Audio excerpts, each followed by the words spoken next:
Tu crezi că ei sunt golani și sunt numai după bani, că umblă mereu și nu sunt de la sumei. Dar sunt prietenii mei, de ce vorbești rău de ei? O să-mi iei viața de vrei, pe ei nu poți să-mi iei. De mici am crescut la fel în același cartier, așa frumos a fost când jucam lapte gros. Și nu aveam internet, dar era totul perfect. Eu le-am zi de zi, mereu îmi voi aminti. Eu am prieteni,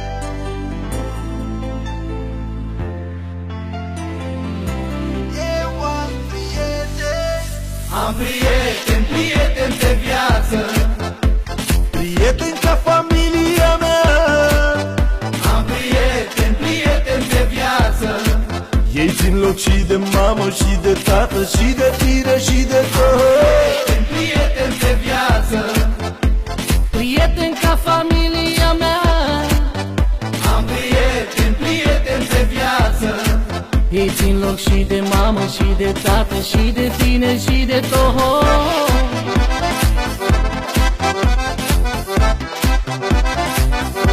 prieteni de viață,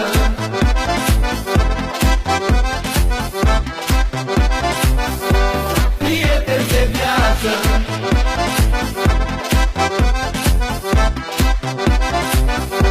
prieteni de viață,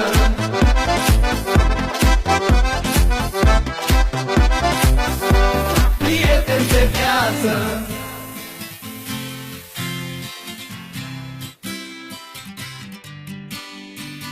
N-am stat cu părinții mei cât timp am stat eu cu ei. Câte chefuri am trăit, câte fete am iubit, câtă bătaie am mâncat, eu le-am cu ei neîncetat. Ce prieteni frumoși, nebuni și caragioși. Anii au fost prea grăbiți și acum noi suntem părinți. Ne uităm la copii cum fac numai prostii. Mă văd cu gașca mea, mai rar doar sâmbătă.